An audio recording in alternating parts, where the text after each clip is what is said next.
Kubernetes has become an essential tool for businesses looking to modernize their applications and infrastructure. According to a recent report, the container and Kubernetes security market will surge towards $27.4 billion by 2030. This highlights the rapid adoption of Kubernetes as a leading container platform. Kubernetes simplifies the management of complex, distributed applications by automating deployment, scaling, and operations. It enables businesses to improve agility, reduce costs, and accelerate innovation. As a result, skilled Kubernetes professionals are high in demand.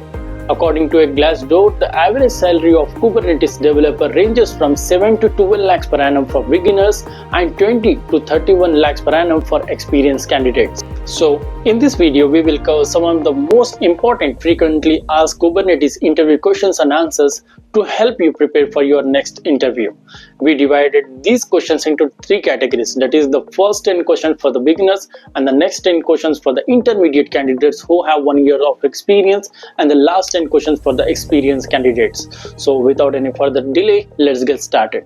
Hi everyone, this is Arvind from MindMajix, and today I welcome you all to this amazing session on Kubernetes interview questions. And this is one such topic around which we have been receiving a lot of requests from our viewers. So we decided to come up with this video, and in this particular video, we will be covering all the necessary questions that will help you clear your Kubernetes interview or DevOps interview. And before moving ahead, I want you guys to subscribe to MindMajix YouTube channel and also hit that bell icon so that you never miss an update from us. So without any further delay, let's get started with our first question. So the first question over here is a very obvious and a very basic question. What is Kubernetes and why is it used? So Kubernetes is an open source container orchestration platform. And now the purpose of using Kubernetes is that it automates the deploying, scaling, and managing the containerized applications. So it helps you manage multiple containers efficiently across different environments. Like those environments could be like on-premise server or cloud or even hybrid. Like hybrid is a combination of on-premise as well as cloud. For example, let's consider a company that is running multiple microservices in Docker containers. Now, managing these manually is a very difficult task. So over here, Kubernetes comes into picture that helps you automate deployment, load balancing, and scaling. So now let's move to the next question. So the next question is, what are pods in Kubernetes? So guys, a pod is the smallest deployable unit that is available in Kubernetes. Now it contains one or more containers, and all of these containers share among each other a few things such as storage, network, and specifications for how the containers should run. For example, let's consider that you have to deploy an Nginx web server in Kubernetes. So this Nginx web server will run inside a pod. Now a pod can also have multiple containers working together, such as a web app and a logging container. The next question over here is, what is a Kubernetes node? So guys, a Kubernetes cluster consists of nodes, like multiple nodes together form a cluster. And now a node is a physical, if it is on-premise, or a virtual machine, if it is in cloud, that runs containerized applications. So inside a node, you have containerized applications. And each node has a components like the kubelet, a container runtime, and a network proxy. So for example, in a 3-node cluster, each node will run different pods. And if one node fails, Kubernetes automatically shifts the workloads to other nodes. The next question is, what is a deployment in Kubernetes? So deployment is a Kubernetes resource that manages the lifecycle of the pods. So with the help of deployment, you can define the desired state of an application, and this ensures that the application that you're running is highly available, and if at all any problem occurs, it is very easy to roll back the deployment. So for example, if you deploy an application with 3 replicas using a deployment, so Kubernetes ensures that the 3 instances are always up and running. The next question is, how does Kubernetes perform load balancing? So guys, load balancing means what? balancing the traffic among different nodes. So over here, Kubernetes provides internal load balancing with the help of services. So what is the use of service? So basically, a service assigns a stable IP to a group of pods and distributes the traffic among them. For example, if you deploy a web application with 3 replicas, so Kubernetes service routes the requests to different pods based on availability. The next question is a scenario-based question. So let's suppose there's a pod which keeps crashing very frequently. So how do you troubleshoot this scenario? So first of all, guys, in the actual Kubernetes interview as well, you will be asked a lot of scenario-based question because, everyone can memorize or, easily understand the theory concepts. But if you have hands-on experience with Kubernetes, you will be easily able to answer the scenario-based questions as well. And that's what interviewers are exactly looking for. So in this particular question, which is basically a scenario, so here a pod keeps on crashing very frequently, and the interviewer wants to know how do you troubleshoot. So first of all, what you can do is you can check the pod logs. So now the command to check pod logs is, as you can see on the screen, the command number 1, kubectl space logs and then the pod name. So with the help of this command, you will be easily able to check pod logs, and in the logs, if there's something wrong, you'll be easily able to identify that what is the cause, like what is the reason why the pod is crashing. The next step could be you can describe the pod events. Now, how do you describe the pod events? The command for that is kubectl space describe space pod and then the pod name. The third option could be you have to check the resource limits. So there might be a scenario that the pod may be exceeding the CPU or the memory limits. And last but not the least, what you have to do is you have to view the container restart history. So over here, what you can do is you can get to know what was the last time or when was the last time the container got restarted. And the command for that is kubectl get pod, the pod name, -o and wide. So if you follow these steps, you will be easily able to troubleshoot the issue and the issue will get resolved.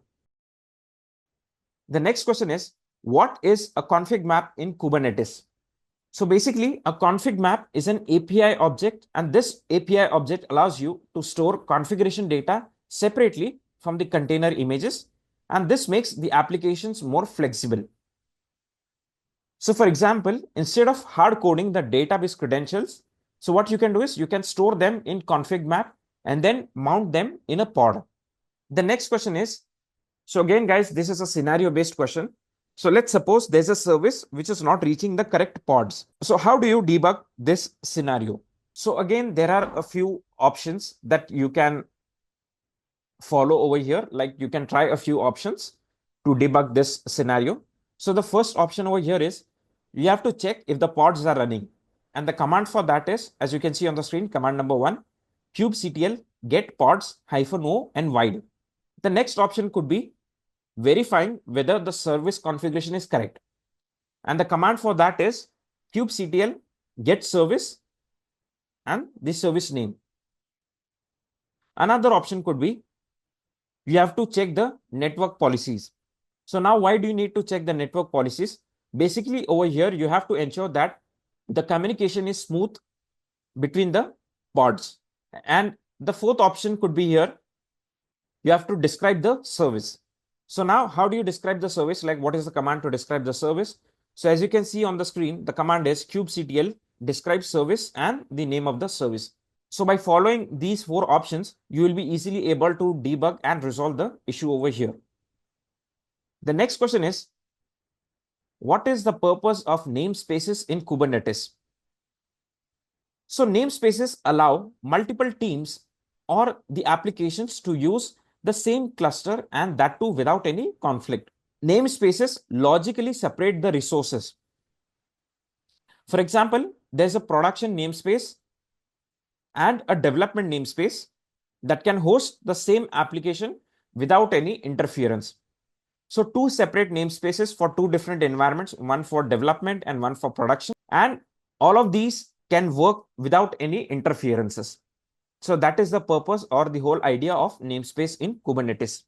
The next question is, how do you scale a Kubernetes deployment?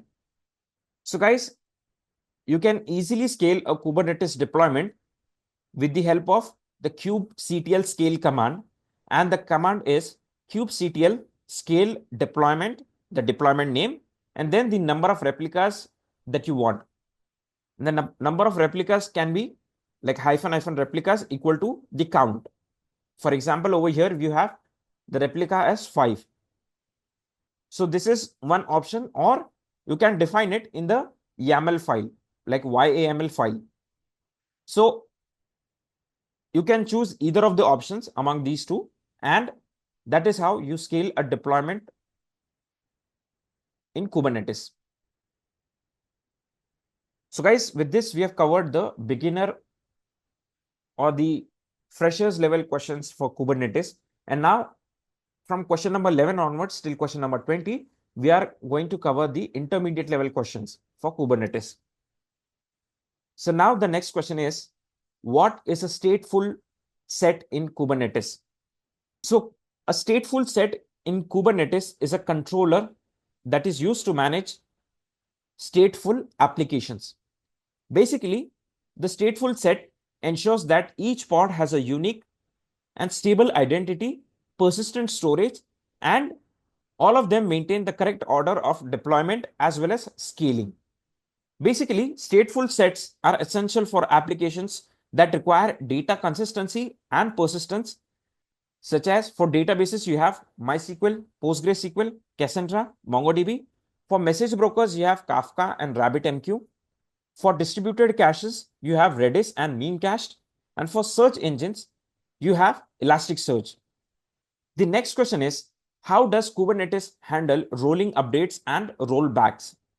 So Kubernetes ensures seamless application updates using rolling updates, where new versions of an application are deployed gradually, and this minimizes the application downtime. So if an update fails, Kubernetes allows you to easily roll back to a previous stable version. So if you talk about rolling updates in Kubernetes, so basically a rolling update in Kubernetes gradually replaces the old pods with the new ones, and that too without any downtime.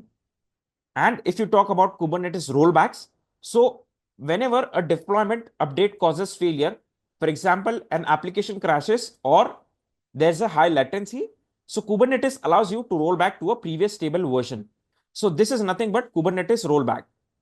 So in case of rollbacks, what you can do is you can roll back to a deployment or to a specific revision or to a specific version as well. So guys, as you can see here, the first command is for the rollback. So for rollback, the command is kubectl rollout undo, and if you have any deployment, so the name of the deployment. So this is how you roll back to a particular deployment. And now if you want to roll back to a specific revision, so for that the command is the second command. So the command is kubectl rollout history and the name of the deployment. And finally, if you want to roll back to a specific version, so for that the command is kubectl rollout undo and the name of the deployment --to revision, like the revision that you want, that is number 2. The next question is, what is a DaemonSet? So a DaemonSet is a specialized Kubernetes controller that ensures that a specific pod runs on all nodes in a cluster. So basically, this is very useful for running background services or system level applications that should be available on every node. So now the next question over here could be like, how does this DaemonSet work? So whenever a new node is added to the cluster, the DaemonSet automatically schedules a pod on it. So if a node is removed, then the corresponding pod is deleted. And if the DaemonSet is updated, so Kubernetes ensures that all of the pods are updated accordingly. So for example, logging agents like FluentD run as DaemonSets to collect the logs from all of the nodes. So guys, the next question is a scenario based question. So let's suppose there is a scenario where a pod is stuck in a pending state. So how do you debug this scenario? So basically a pod remains in the pending state. Like, why does this occur? So first you have to explain that. So a pod basically remains in the pending state. So when the Kubernetes is unable to schedule it onto a node. Now this can happen due to numerous reasons such as resource constraints, or there are scheduling issues, or there are some storage problems. So all of these reasons could lead a pod into pending state. And now the main thing is, how do you debug this scenario? So the first option could be you have to check the node capacity. So if no suitable nodes are available for scheduling, the pod will stay in the pending state. The next option is you have to check the storage constraints. So if a pod requires persistent volume claims or PVCs and the storage class isn't available, it will stay in the pending state. After that, what you have to do is you have to view the pod events. So basically Kubernetes logs scheduling failures in pod events. And the fourth option could be checking the logs of the Kubernetes scheduler. So the Kubernetes scheduler is responsible for placing pods onto the nodes. So if a pod is stuck in the pending state, the scheduler might be the culprit, or the scheduler might be failing over here. Another option could be you have to check if the image pull is failing. So pod may be in the pending state if it can't pull the container image from the registry. Another option could be you have to check the pod scheduling constraints. So pod might be stuck in pending state due to the node selector, the affinity rules, or taints or tolerations. And last but not the least, what you have to check is you have to check the network policies and CNI plugging issues. So if the cluster uses Calico, Flannel, or Cilium for networking, a misconfiguration might prevent the pod scheduling as well. So guys, if you understand all of these options, so you will be easily able to debug this entire thing of pod being stuck in the pending state. So just to summarize, these are the options that you have to try in order to debug this entire issue. The first one is checking the node capacity, and the command for that is over here in the bracket. Next, checking the storage constraints, viewing the pod events, checking the scheduler logs, ensuring all the images are pulled correctly, and then verifying the scheduling constraints. And last but not the least, checking the network policies. The next question is, how do you secure Kubernetes secrets? So Kubernetes secrets store sensitive data like API keys, passwords, database credentials, and TLS certificates. However, by default, secrets are only base 64 encoded and not encrypted. So this makes them vulnerable.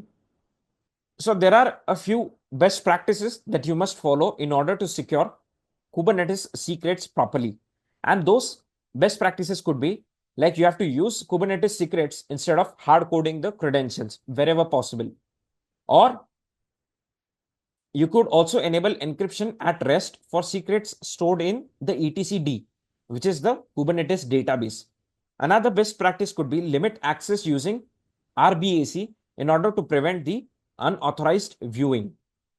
The next best practice is use of external secret management tools like HashiCorp Vault or AWS Secrets Manager. And you have to avoid storing secrets in environment variables in order to prevent the accidental exposure. And last but not the least, you have to rotate the secrets periodically in order to enhance the security. The next question is, let's suppose there's a scenario like a deployment update has caused downtime. So how do you prevent this? So whenever you're updating a Kubernetes deployment, so downtime can occur if all existing pods are terminated before new ones are ready. So in order to prevent this, what you can do is you can use a rolling update strategy instead of recreate, and carefully configure the overall update process. So for that, what you can do is you have to use the rolling update strategy instead of recreate, and you have to set the max unavailable to 1 in order to avoid any downtime. The next question is, what is persistent volume PV and persistent volume claim PVC. So Kubernetes pods are ephemeral, means that data stored inside a pod is lost when the pod is deleted or restarted. So to store the data persistently, what Kubernetes does is it provides you with persistent volumes and persistent volume claims. So basically, persistent volumes provide persistent storage at the cluster level, whereas persistent volume claims or PVCs allows the pods to request the storage dynamically. So storage classes enable automatic volume provisioning, and reclaim policies define how the storage behaves after the deletion. The next question is, how do you set up autoscaling in Kubernetes?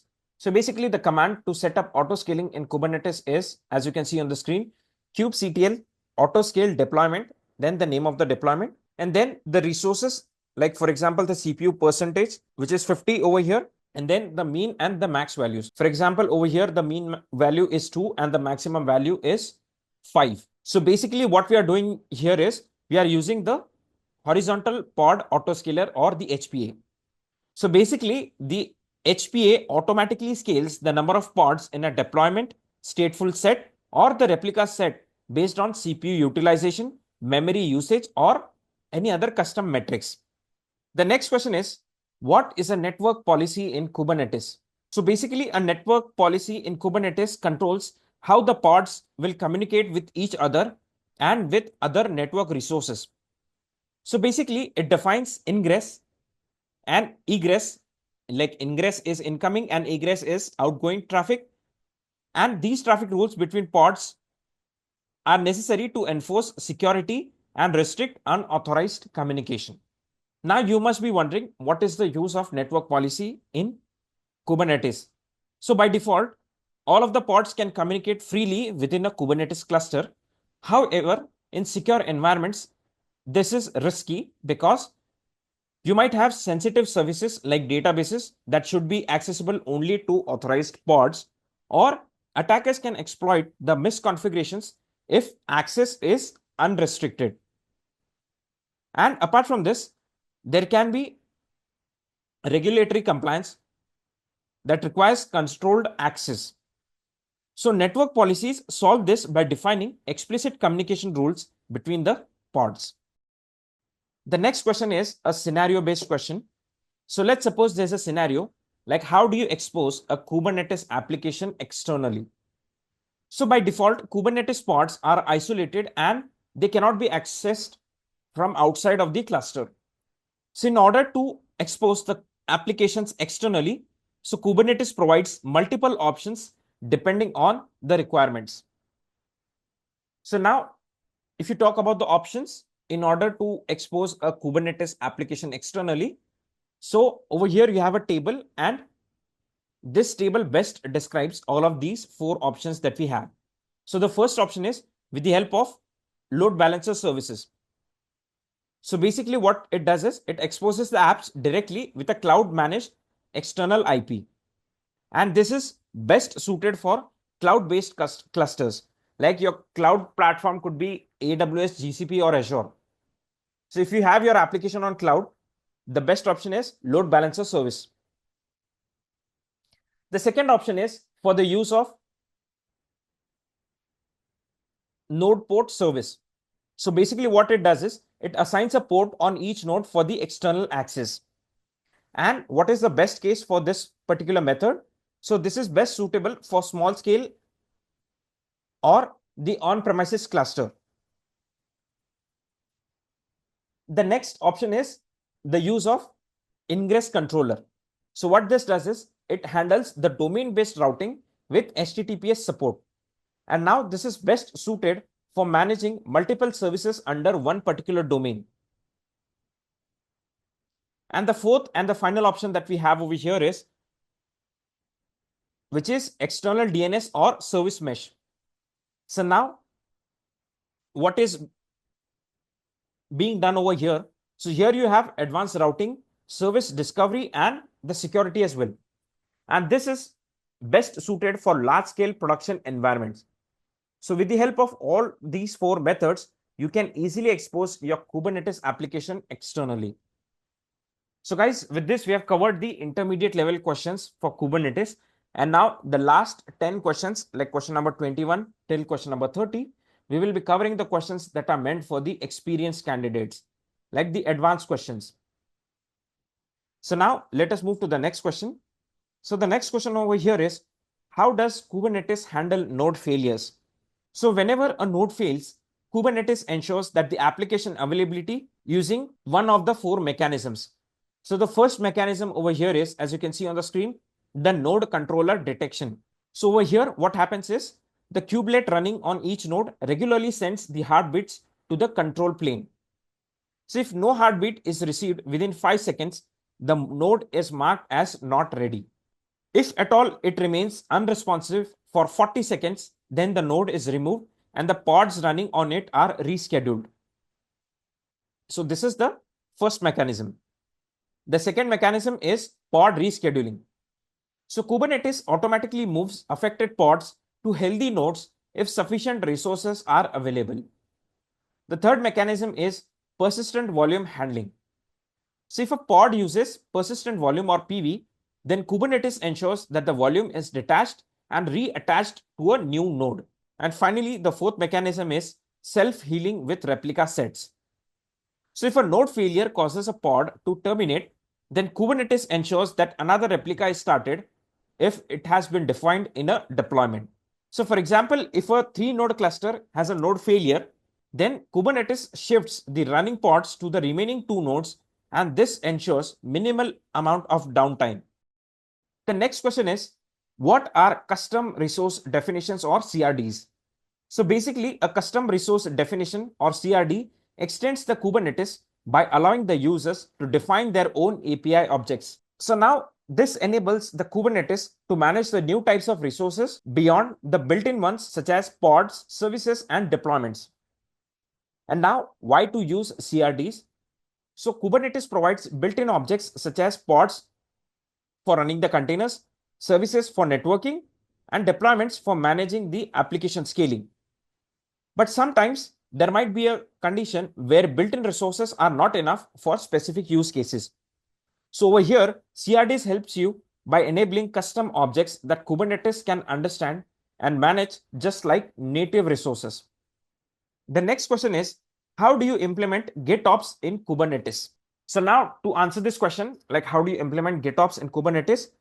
Basically over here, what you have to do is you have to store the Kubernetes manifests like the YAML files in a Git repository, and you have to use a GitOps tool like Argo CD or Flux to automatically synchronize these configurations with the cluster. And then any manual changes to the cluster are reverted by the GitOps tool.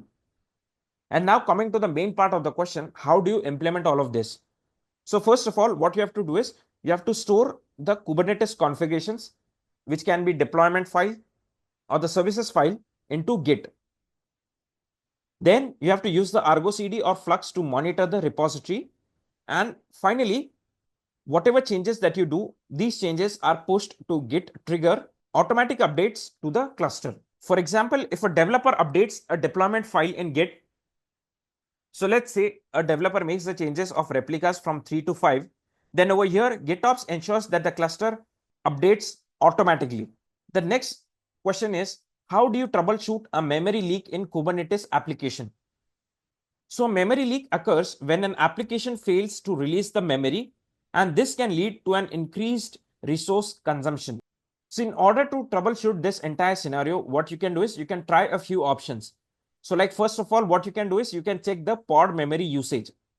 And the command to do that is very simple: kubectl top pod -- containers. The second option could be viewing the container logs. So now what you have to do is you have to view the pod specific containers. So the command to do that is kubectl logs and the name of the pod. So the third option could be describing the pod for errors. And the command for that is kubectl describe pod and the pod name. The fourth option is you have to enable the resource limits. So basically define CPU or memory limits to prevent the excessive consumption. And this resource limiting can be done using the YAML file. And last but not the least, what you can do is you can use the profiling tools. So over here, you can use Prometheus plus Grafana for monitoring and memory profiling tools like heap dump or pproof for Go applications. So for example, if a node runs out of memory, so checking the kubectl top pod can identify which pod is using the excessive amount of memory. So by following these 5 steps, you can easily troubleshoot the memory leak in Kubernetes application. The next question is, what is a Kubernetes operator? So basically, a Kubernetes operator is an advanced custom controller, and this automates the lifecycle management of complex applications such as databases, message queues, and monitoring tools. So operators extend Kubernetes by custom resource definitions or CRDs to define and automate the application specific tasks. So now another question that could be asked over here is, why should you use Kubernetes operators? So Kubernetes natively manages the stateless applications, for example, web servers, and Kubernetes does this very easily. But stateful applications such as databases or distributed systems require advanced level of handling, such as they require automated scaling, like scaling up and down based on the traffic. Then they also require backups and restore. They require self-healing, and they have complex configuration as well. So operators automate these tasks and they ensure reliability, efficiency, and reduced manual intervention. The next question is, how does Kubernetes RBAC work? So RBAC means what? Role-based access control. So role-based access control in Kubernetes restricts and grants access to cluster resources based on user roles and permissions. So basically, it ensures that secure and fine-grained access control over Kubernetes resource is achieved. So there are a few components of Kubernetes RBAC, like you have role or the cluster role over here, which defines the permissions for resources such as pods or deployments. And then you have the second component, which is the role binding or cluster role binding. So this basically assigns a role to a user or a group. And the third component is the subject. So subject specifies who gets the permissions. So basically the roles apply within a namespace, whereas cluster role apply across the entire cluster. The next question is, how do you secure Kubernetes clusters? So guys, there are a few practices or security measures that you must follow in order to secure the entire Kubernetes cluster that you have. So Kubernetes security is very much critical for protecting the workloads, the data, and the infrastructure from unauthorized access, vulnerabilities, and attacks. And as you can see on the screen, these are the security measures or the best practices that you must follow in order to secure the Kubernetes cluster. So the first best practice is enable the role-based access control or RBAC. So basically RBAC prevents unauthorized users from accessing or modifying the cluster resources. And this also limits user permissions based on the principle of least privilege. Then the second security measure over here is with the help of using network policies. So by default, pods can communicate with each other freely. Network policies control which pods can talk to each other. And now what is the use of network policies? Basically, they prevent unauthorized network traffic between the pods. And they also protect sensitive workloads from external threats. The third measure is enabling API server authentication and authorization. So basically, this measure prevents unauthorized users or applications from accessing the Kubernetes API. And this also uses certificates, tokens, and identity providers for secure access. The fourth measure over here is scanning the container images. So attackers often exploit vulnerabilities in container images. So scanning the container images prevents known vulnerabilities from being deployed, and it also reduces the attack surface for supply chain attacks. The fifth measure over here is restrict privileged container execution. So now what is the use of restricting the privileged container execution? So this prevents containers from running with root privileges, reducing the security risks. And this also blocks host path mounts, which can expose the underlying host file system. The next security measure is enabling the audit logs for Kubernetes API. So why this is done? So this basically tracks who accessed the Kubernetes API and what actions were performed. And this also helps in incident response and compliance. And last but not the least, you have to regularly update the Kubernetes. And why do you have to regularly update Kubernetes and components? So basically, new versions fix security vulnerabilities. Like with every new version, you have enhanced security. And this security might be lacking in the previous versions. So for that, regularly upgrade Kubernetes, kubelet, and third-party plugins, and use CIS benchmarks to access the cluster security compliance. The next question is basically a scenario-based question. So here the scenario is that your cluster is running slow. So how do you optimize this thing? So if your Kubernetes cluster is running slow, so it could be due to high resource usage or misconfigurations or bottlenecks in nodes, pods, storage, or networking. So there are a few things that you must follow in order to prevent this issue. So the first best practice over here is checking the resource usage. So if CPU, memory, or disk usage is high, so nodes may struggle to schedule or run the pods efficiently. So for that, what you have to do is you have to check the node utilization and you have to upgrade the nodes or add more nodes if usage is consistently high, and use cluster autoscaler to add nodes dynamically. The second best practice is by scaling the workloads. So over here, you have to use the HPA or the horizontal pod autoscaler for dynamic scaling. So if pods cannot handle traffic spikes, the application may slow down. So for that, you have to enable the autoscaling. And once you enable the autoscaling, so for example, if a CPU usage goes about a certain value, for example, let's say 50%, so by enabling autoscaling, Kubernetes automatically adds more pods. The third best practice is by optimizing the networking. So slow network requests can cause pods to be unresponsive. So for that, you have to check the network latency. You have to check for high network latencies or timeouts in logs. And the best practice for that is you have to use the cluster IP for internal services instead of node port for better performance. And you have to optimize ingress traffic with Nginx ingress controller.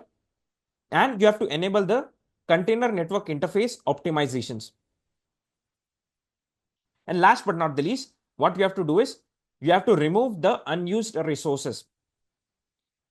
So often pods, completed jobs, or unused config maps secrets can cause unnecessary CPU or memory usage. So for that, you have to delete the unused pods, remove the old jobs. And once you do this, the result is that it frees up the system resources for active workloads.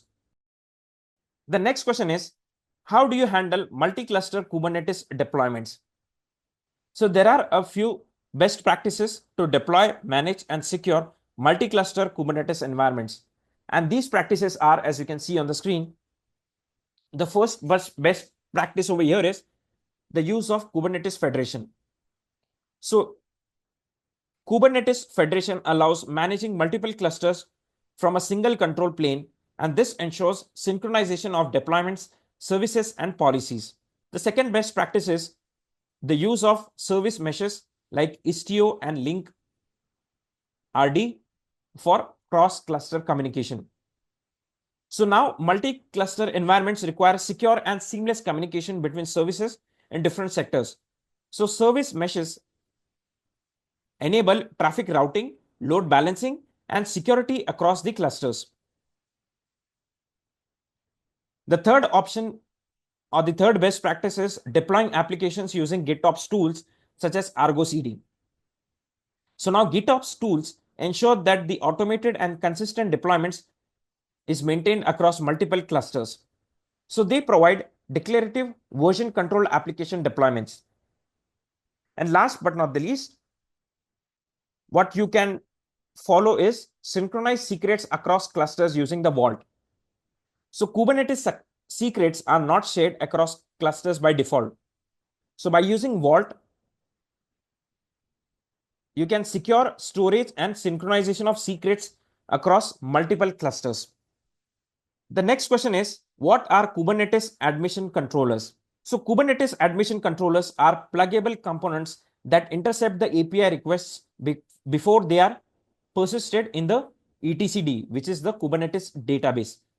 So basically, they enforce security policies, modify resource configurations, and validate the compliance requirements as well. So when a request is sent to the Kubernetes API server, so admission controller performs a few things. The first thing is intercept the request before it is stored in the etcd or the Kubernetes database. Next, validate or modify the request based on the security, compliance, and business rule. And third, allow or reject the request based on defined policies. So also for Kubernetes admission controller, there are a few best practices that you must follow. Like the first practice is enabling only necessary admission controllers to avoid performance overhead. Next, use validating webhooks for security enforcement. Third, use mutating webhooks to modify the requests dynamically. Fourth could be implementing custom webhooks using tools like OPA Gatekeeper or Kverno. And finally, ensuring high availability of webhooks to avoid blocking API requests. So guys, with this, we have come to the end of this session on Kubernetes interview questions. I hope you guys have enjoyed this session. If at all you have any doubts or queries related to this session, then you can write them in the comment section and we will try to resolve your queries as soon as possible. So guys, thank you so much for being with us and I wish you all the very best for your upcoming interview.